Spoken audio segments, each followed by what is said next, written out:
Okay, so welcome to this session. We're going to talk about the types of questions that show up on the car section and discuss those and why they're kind of important.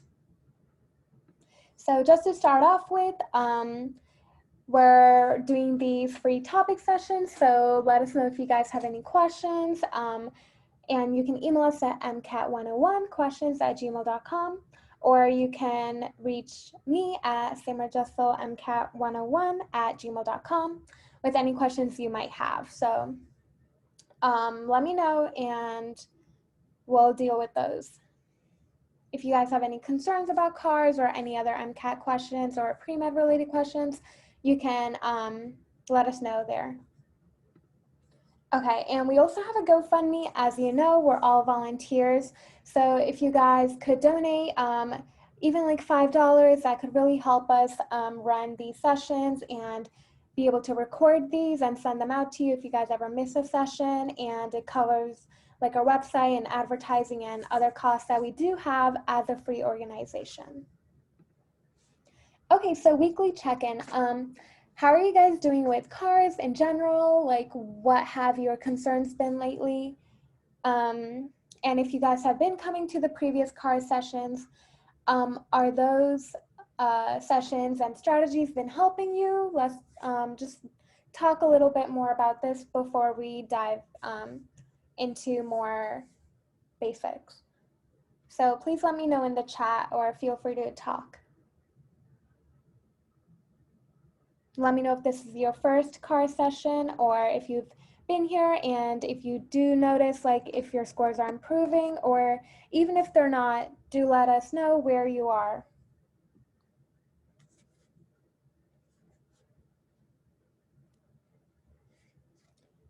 One important thing that we did discuss was the diagnostic test. Did you take a diagnostic test for your car score? So that means if you're scoring less than 125 on cars, that means you need to work on your reading comprehension skills in general. And you can do that by using third-party passages such as Jack Weston or Khan Academy passages, or any third party really. And just work on reading comprehension and what strategies you want to use. So remember, we give you guys basic strategies, but they don't work for everyone. And you kind of just need to play around with what works for you, because cars is really unique for everyone. And okay, I'm seeing a lot of folks, this is your first car session. Can you please drop like, what are your car's concerns? Is it more about timing? Is it the type of questions? Accuracy? What are you guys focused on? Questions? Okay, yeah. Timing. Yeah, these are a lot of strategies that we've discussed in previous sessions. So we've definitely talked about how to read the passage. So if you guys want, please email me or MCAT101 questions, and we can give you the previous recordings and slides so you can go through those and learn what strategies you best. Okay. I can quickly go through that if you guys would like, since for some of you it's your first session. Let me know if you guys would like that before I go into the question types for today. I just have a question. You might have mentioned this. Like, what exactly does it mean by less than 125 on cars? Yeah, so the section is out of 132, like the sections of the MCAT. So if you're scoring less than 125 on cars, that means you're mostly missing a lot of questions because you don't have those reading comprehension skills fully developed. So you kind of just want to practice reading and getting your timing down. So that's like definitely one thing you want to practice a lot, like reading in general. And I think that might be like a big problem if you are scoring less than 125. Because usually if you are scoring less than 125, it has to do with just your reading comprehension of the passage and understanding what the passage is trying to say. So you might be missing a lot of questions there. So that would be a good strategy to work on if you are scoring less than 125, which I would say is around the midpoint in each of the sections, like the 50th percentile. I actually think I read that wrong. Yeah, I feel like I was reading like as on cars work rather than like on cars work. But like, yeah, I got you. Oh, Like oh, okay. I think I it's a might big have comma, been right? typo. Yeah. Yeah, sorry. I No, it's think fine. it's a typo, guys. Ignore the work. Oh, wait, maybe a comma. Remember, less than 125 on cars, comma, work on reading comprehension skills. Sorry about that. I was making these in a rush. I will fix that before I send it out. Oh, it's fine. I got it. Okay, sorry about that. Yeah, let's keep going. And yeah, everyone who is sending me private messages, please email me or email us if you want the previous recordings. Yeah, we can definitely send that to you. Thank you. Okay, moving on. So I definitely want to make this interactive. So please tell me, what type of questions have you seen on cars that you've been struggling with? And we'll go from there. Because understanding the question type is also a great key to getting it correct. So what type of questions have you seen on cars? I can give you one big example, definitely like inference questions. That definitely pops up a lot. Out of text, yeah. So out of text questions could be like analogy questions, and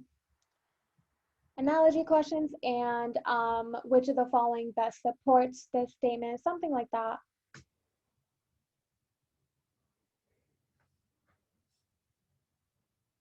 Okay, any other type of questions you can think of? Okay, if not, we'll move on. So really, there's like three types. So the big categories. One is reading comprehension. So those type of questions are really basic. They're just going to ask you information that you can apply right from the passage, and you just have to find it. Those are usually like, which of the following was not mentioned in the passage. So you can definitely like check those off. And find those easily if you read the passage correctly.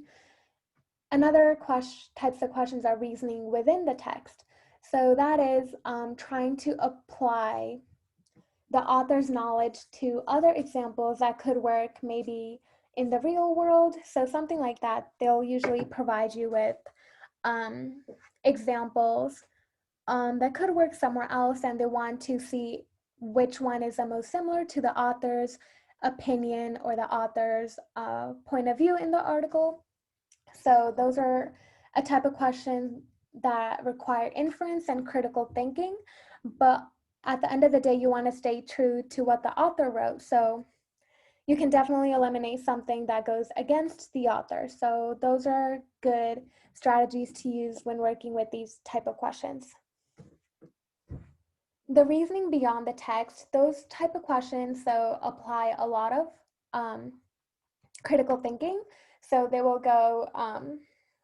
will take something that was kind of mentioned in the text, but try to apply it to other aspects outside of the passage.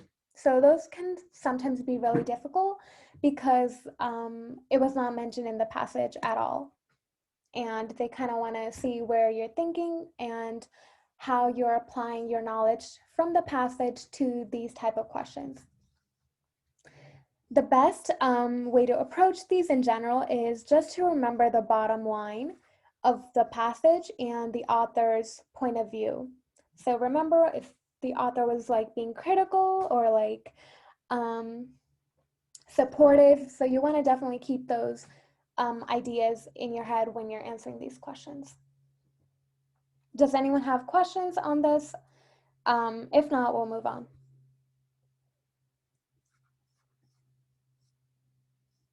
Okay, cool. So comprehension. So as I mentioned, these are usually straight from the passage, and one way you can definitely get these correct is find where in the passage you can find evidence. So definitely refer back to the text and try to find where the author mentioned this. So this is a good strategy because sometimes you will not, like you're going to think this is an easy question and you won't go back to the passage to double check, and then maybe you get it wrong because you misinterpreted the question or you misinterpreted the answer choice. So definitely refer back to the text to make sure you're finding the right evidence. And don't overthink these type of questions. Some questions on the car section will be straightforward. You know, they can't have every question be super hard. So there are some reading comprehension questions that are just straight from the passage, and you just have to find that evidence. Another kind of rule of thumb that you want to stick to is don't use any out of scope of knowledge. So this can be really difficult, especially if you have a passage that you know a lot about in your real life, but it's really difficult to not apply that knowledge to the passage and the questions. So what I like to do is just kind of throw what I know about this topic, just like stay to the article and the passage and what the author says. So don't use any of your knowledge. Okay, so stick to the bottom line of the passage. So if you can't find any evidence, just think about the main idea and choose the best answer that has that bottom line of the passage. So this is an example of the question you might see. Let me go back. So according to the passage, someone interested in Picasso should focus primarily on which of the following aspects of his work. So this question definitely says go to the passage and where would you find, maybe they discuss like his work was like realistic, his work was not realistic. So maybe somewhere in the passage they mentioned that. So definitely go back to that. And this is where our previous strategies of active reading, which we discussed, would come into play. So this is a type of question of basic reading comprehension. Okay, another type of question is accept and least. So these type of questions can be tricky sometimes just because they do involve a lot of time, because you have to go through each question and make sure you find the one that isn't true, or which one is like which one is true or which one isn't true. So a strategy that can work here is to just keep track of which is true and which is false. So if you go through the passage and you see that A was mentioned in the passage, B was not mentioned, C was mentioned, D was mentioned. So this is a really easy way. Like even if you don't fully understand the question, you can see which one stands out. Like the T and F mean true and false, but A was true, B was false. So you can see that B stands out. It looks different. So that's the one you would go with. Does that make sense? Do you guys have any questions on that?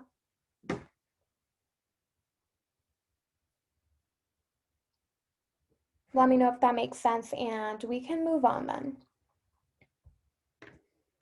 And let me know if I'm going a little too fast or if you need me to go back to anything.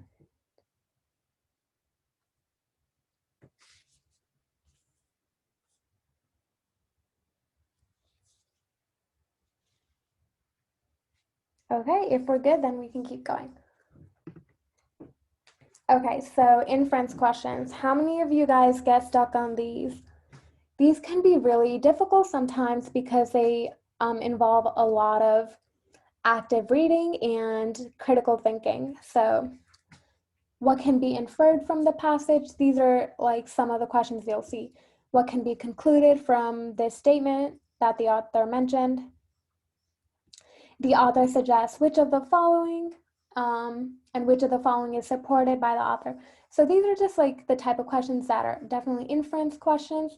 they might not be mentioned directly in the passage. So you have to take the author's opinion and bottom line and apply it to the answer choices. So you want to think about the bottom line and make sure you have that correctly done. And an easy way to like kind of think about these is to go through each answer choice and mark it as like positive, like would the author support this?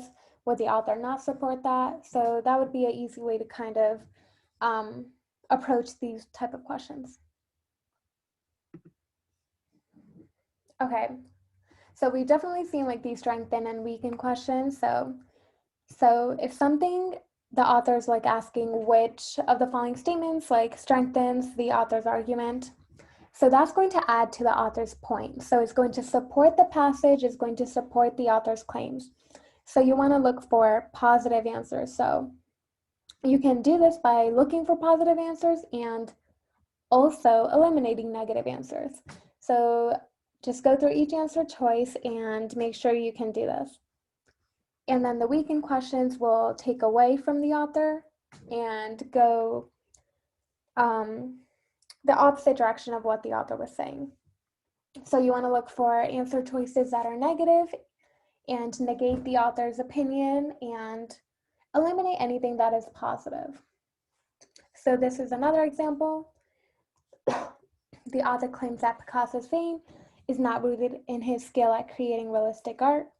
Which of the following statements by the author provides the strongest support for this claim? So you would just approach this by going through each answer choice and seeing which support would be the strongest.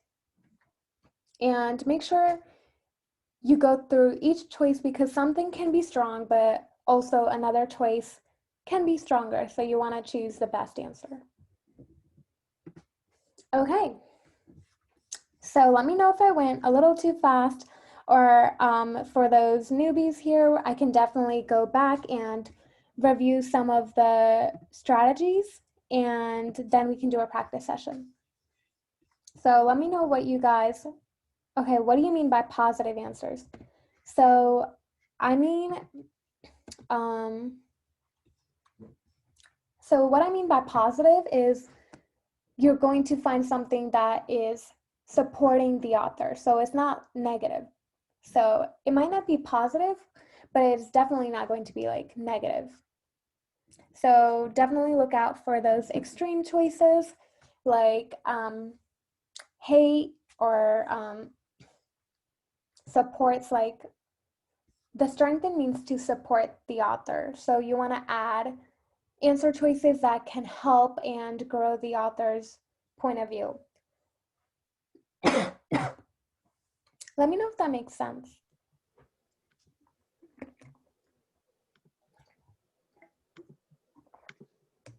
Historically, people. Sorry, what was that? Oh, sorry. Okay. And I have some students asking to go over the strategies, so let me just pull that up real quick.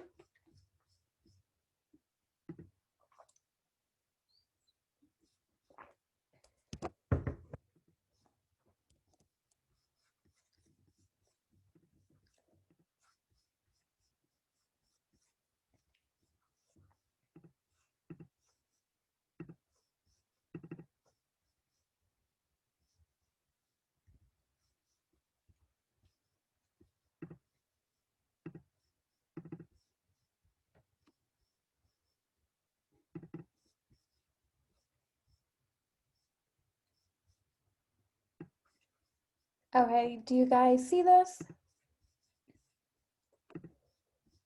Oh wait, I have to share my screen.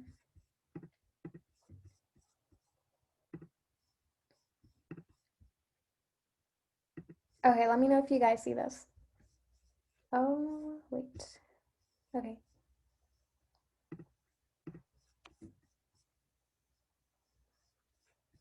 Good, do you guys see the screen?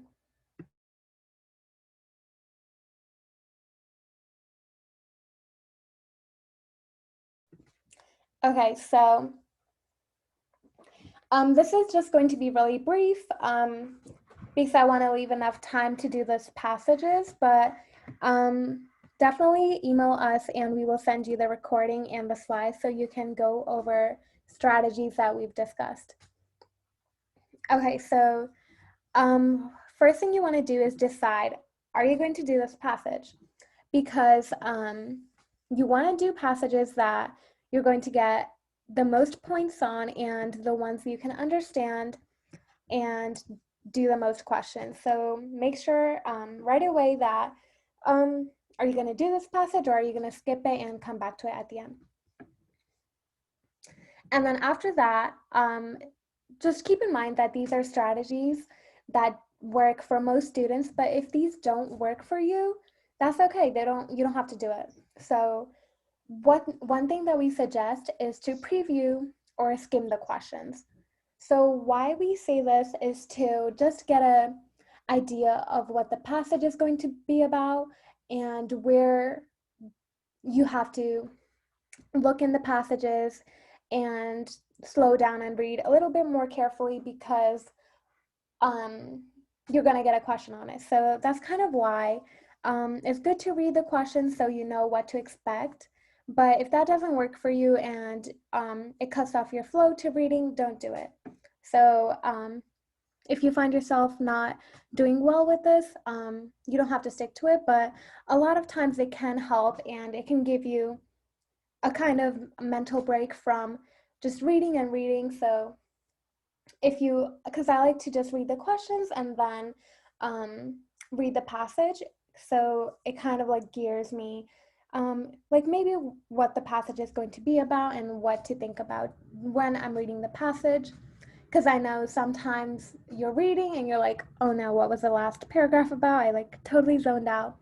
This is a good way to not do that, you know, if you know what to read and where to slow down and read. We also discussed how to read actively, what to highlight, and like how to summarize a paragraph in 1 to 2 words.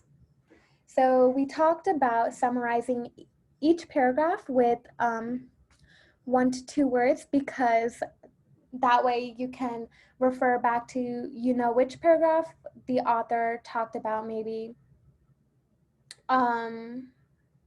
machine learning, and then the next paragraph he thinks about mechanics or something like that. So you know which paragraph, if you get a question, where to go so you don't end up reading the whole passage again, you know, and you save a lot of time. I know at the beginning it can be like a habit to get into if you're not used to it. So if you read better without writing, then that's totally up to you, but sometimes it does help. It saved me a lot of time because sometimes the passages are really long and hefty, and if you just write 1 or 2 words to it, to each paragraph, you can summarize it and go back to the paragraph that you need to read really fast. And we talked about highlighting keywords, so you want to highlight definitely things that you saw in the questions. Maybe the author mentioned a specific like noun or proper noun that he mentioned in a question and it came up in the passage. You definitely want to highlight that because it's going to show up again. And if you see anything about tone, the author is switching point of views. Maybe he's saying like, oh, this is important, but this is more important. So you kind of want to highlight those things so you can think about the purpose and logic and the flow of the passage. Okay, and then 4, the bottom line. So the bottom line is a summary of the passage and the author's like opinion. So is the author supporting it? Was he critical about this?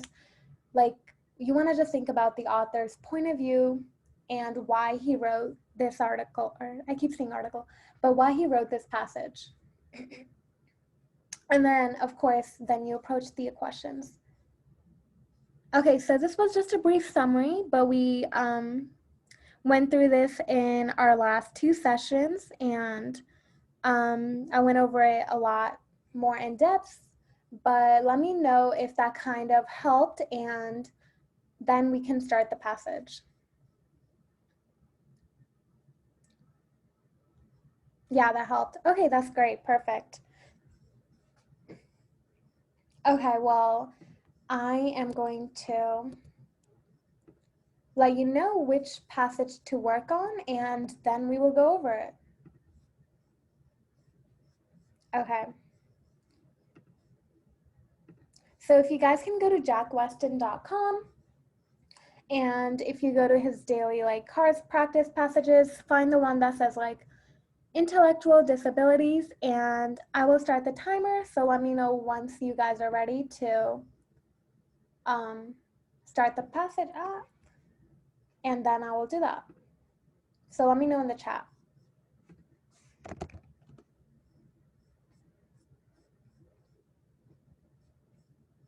I can drop the link also if you guys can't find it. It's on the first page. It should be the last passage, I think. October 12th. Okay, perfect. If everyone is ready, I will start the timer. I think this is 6 questions, so let me see how much time. It should be around, I will give you guys 10 minutes to do it. Okay, sorry, let me start the timer and I'll let you know. Okay, starting now. And let me know once you guys are done. If you're done before, we can start going over it.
Hey guys, does anyone need 1 minute or are you guys good?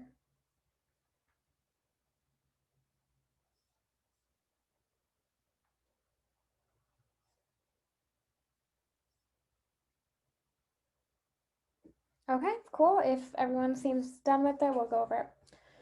Okay, so based on these strategies, we'll go over the questions first. How did you guys think of the passage in general? Was it okay, doable, hard, very easy? Okay, cool. That's good. Okay, so what relationship does the author imply between parents and service workers? Okay. Passage information indicates that which of the following must be true. Based on the passage, the author's ideal world would best be described as one in which, okay. And as you can tell, I don't read the answer choices, just the question. Which one of the following is most like the author's preferred description of adulthood for those with intellectual disabilities? Okay, so just reading this, we're going to talk about adulthood and intellectual disabilities. So I'm guessing this article probably has to do with something like that. Suppose a controlled community could be created so that its disabled inhabitants were completely safe and given the feeling of independence, but were not allowed to work or socialize outside of the controlled community. Based on the passage, such a community would likely, okay, so this is kind of like an analogy type of question. Okay, the author's argument about the intellectually disabled imply that she would be likely to oppose. Okay, so author's argument about the disabled and what is she going to oppose? Okay, so now I would start reading the passage, and this is kind of like a general passage length of Cars. So I would say this is a good passage just to read and develop like reading comprehension skills and get used to reading these long passages. Okay, so for paragraph 1, what did you guys highlight?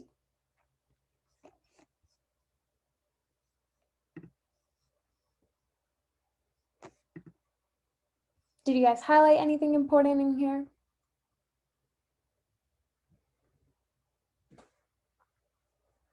Okay, let me know. Challenge between independence and safety. Okay, cool. People with require constant support. Been considered dependent, helpless. Okay. So social services challenge this view. Okay. And eternal childhood. Overcome this myth of eternal childhood. People with disabilities as non-children. Okay. Okay, so what would you guys summarize this paragraph 1 in 1 to 2 words? What is kind of like the main summary of this paragraph?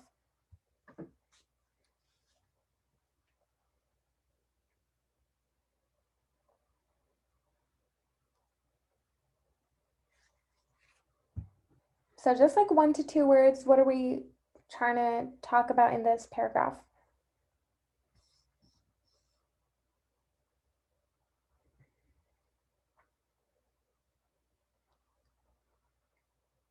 Adulthood, okay.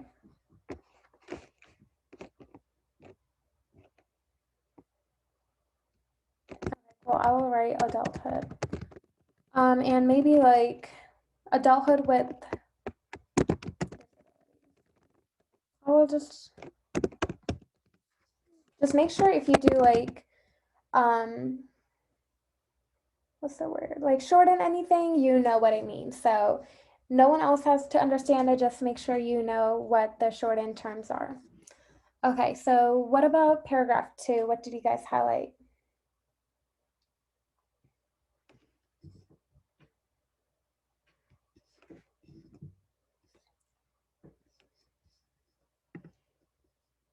Okay, oh, let me go to the mouse. Emerging adulthood as normative.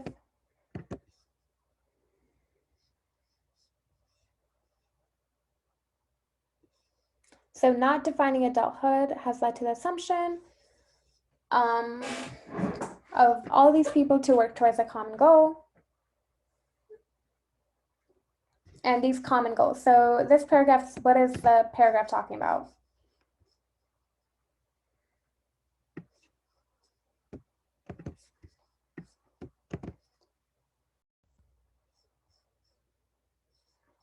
Sorry, I think I lost you guys. Am I back? Can you guys hear me?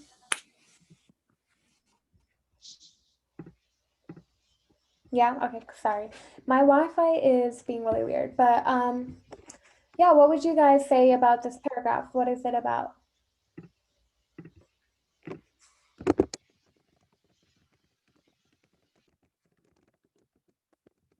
I would definitely say like this paragraph discussed common goals between those different people that they discussed. So moving on, what about the third paragraph? What was interesting that you guys highlighted? So there's no wrong answers. Anything that stood out to you, feel free to just shout it out. We're just here to learn and participate and hopefully get more questions right and learn.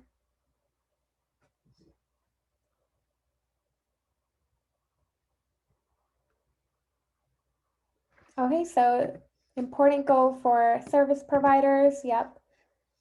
Helping these patients achieve independence and kind of mention these people. And this is positive. It's been working. Okay, so what can we like kind of summarize in this paragraph? Paragraph 3.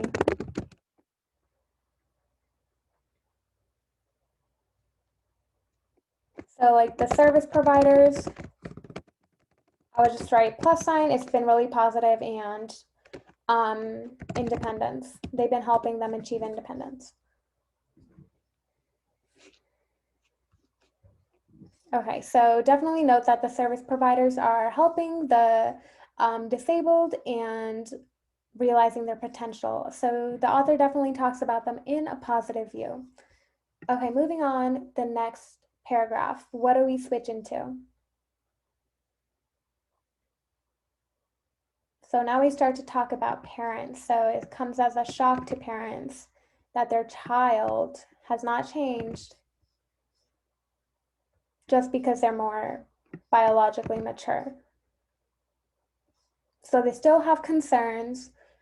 You know, it's kind of risky and they want their child to be safe, take risks with little regard. Yep. Okay. So what can we summarize in this paragraph right here?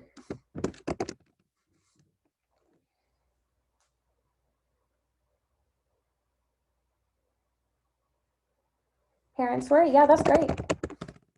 Parents worry. Okay, I'll just write for safety as well. Okay, next paragraph. So what is this about? So now the author kind of switches up and discusses both of them. How can we ease these tensions between the service providers and the family members? They want to focus on service providers, focus on independence, parents focus on safety. We need to find a balance.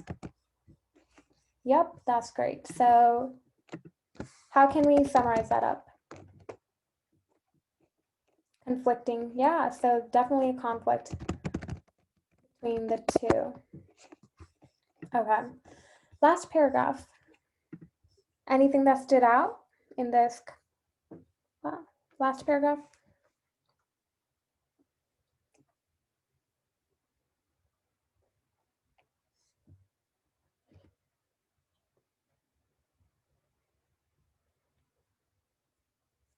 Reaching a middle ground, yeah, there must be a middle ground.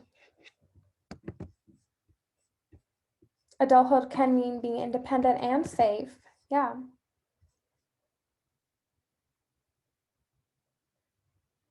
Yep.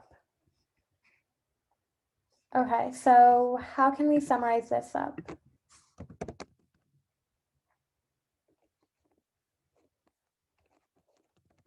Okay, great. So yeah, so do you guys understand the passage? Was there any questions about the passage in general or how we kind of navigated it?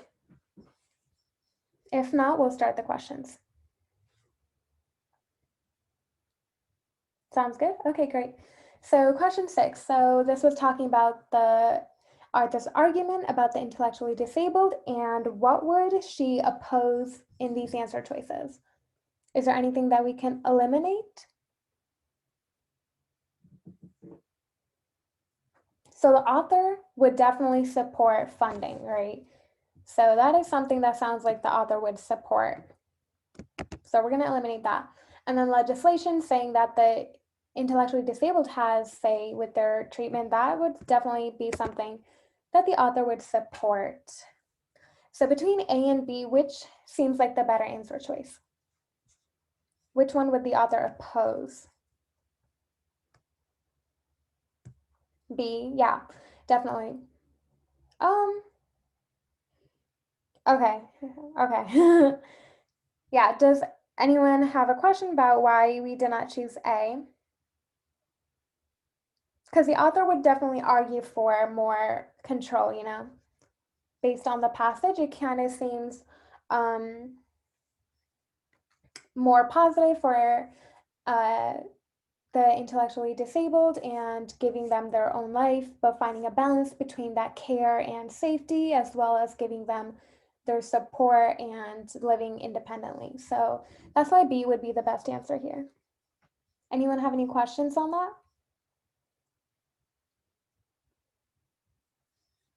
Okay. Can we have a recap? A recap of question 6 or which part? Or the passage? Where are we? On the questions. All of them? We just started. I'm working backwards.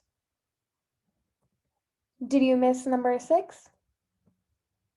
Yeah, so we talked about reading the questions first, and we end up at the last question because it would waste your time if you went back to question 1. So that's why I kind of work backwards.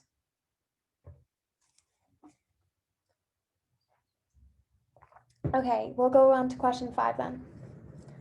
So this was addressing that kind of an inference question right here. So if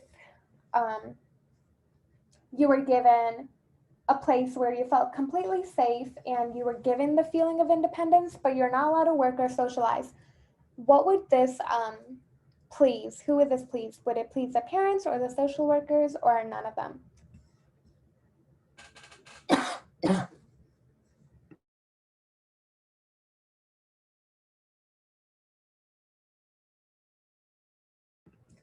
Okay, so let's go back to the passage. So right here we see in paragraph 3, we talked about the service providers, and the most important goal for them was to achieve independence. Okay, and for parents, they want safety. So they want their child to be safe and well and socially adjusted. So this would definitely please the parents. So we could definitely eliminate something that says it doesn't please their parents. So does it please the service workers though? What do you guys think? Yeah, so it's kind of controlled, you know, and the service workers want to give, you know, most of the independent they can while like transitioning them and giving them support. So this like kind of fake independence, this would not go well with the service workers. Does that make sense? Yeah, so no, this would not be both because the service workers definitely want them to feel like they've reached adulthood, but they have support and, you know, like they've talked about like these terms of like transitioning to adult services and meaningful opportunities. This is not like given the feeling of independence, it's kind of giving them fake feelings and hope for independence, yeah, which is kind of what the parents would like. They want their child to be safe, and they don't want them to take that many risks. Does everyone understand why it would not be both? Okay, perfect. Moving on. So question 4, which of the following is the author's preferred description of adulthood for those with intellectual disabilities? So this is kind of an analogy. We didn't see anything about hockey, football, race car driver in the passage, but they want to take the passage and apply it to new information. So if you guys are confused about these and you don't know where to start, a good thing is just to think about the main idea and just kind of read your quick summary real quick. So it's about adulthood with disabilities, finding goals for them and helping them with independence, but also making them feel safe. And there's a conflict and you want to find a middle ground. So you kind of want to stick to this idea of, independence and safety. So going through these answers, which one kind of deals with independence, but also safety? That would be like the best pick. D, yeah, D is a good one because wearing a helmet, like you're still safe, but like you're getting more independence after removing your training wheels. Okay, does that make sense to everyone? Sometimes these can be tricky, but just stick with the main idea. Okay, perfect. You guys are doing great. Okay, question 3. Based on the passage, the author's ideal world would best be described as one in which, so again, stick to the main conclusion and the main idea. So kind of find the author was trying to discuss like the conflict between the two, and yeah, start off with anything we can eliminate. Okay, yeah. You guys are going for a D. D is the best. Yeah, he definitely mentioned like finding a middle ground between the service providers and parents. That is definitely a good ideal world for this author. Good job, guys. Okay. Passage information indicates that which of the following statements must be true. So be careful because this must be true. So we can start off by eliminating anything. So which one would you guys want to eliminate right off the bat? Anything that goes against the author? Eliminate A and B. Okay. Passage information. Yeah, an adult is safest when he or she does not live alone.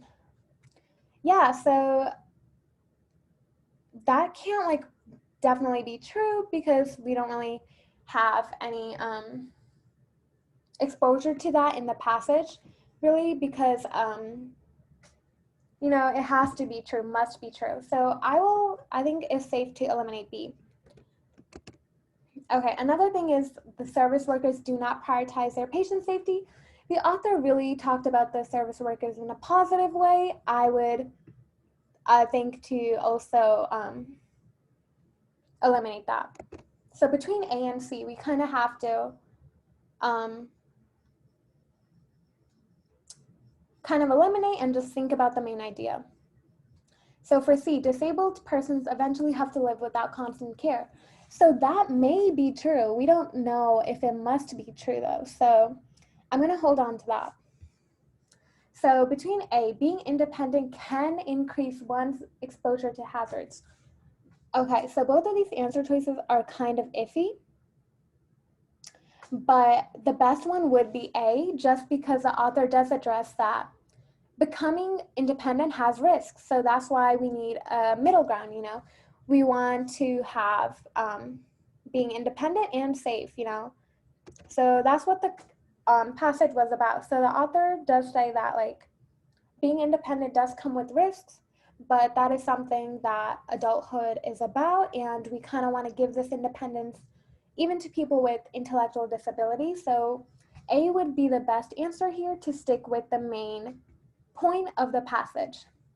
It is hard to say that C must be true. We didn't really talk about this in the passage. You would be applying a lot of your outside knowledge to say that must be true. And this one definitely says like can, it can increase your risk.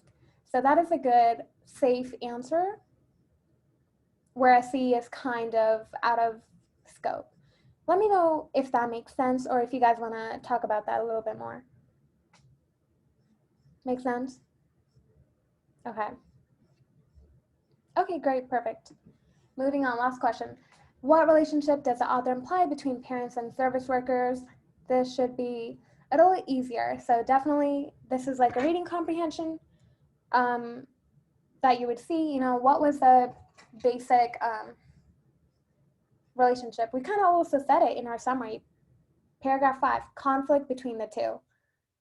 Yep, so definitely C.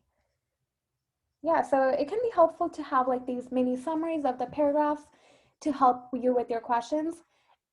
It might seem like it's slowing you down, but in the long run, it's actually helping you out.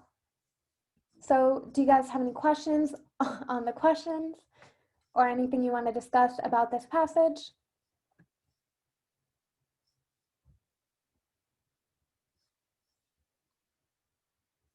Let me know.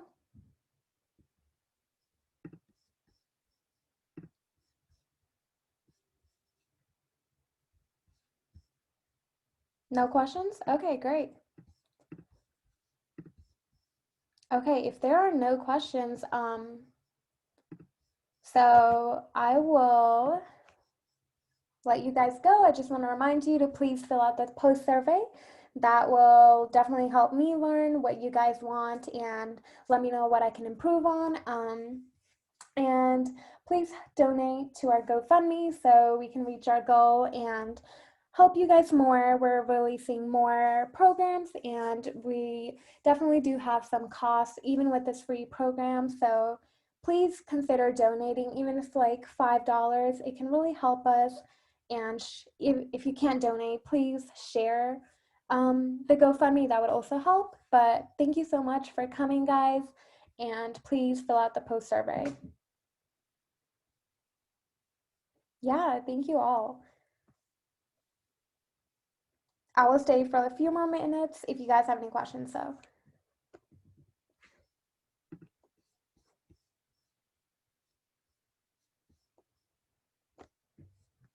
Yeah, have a great rest of your night. Okay, take care, guys.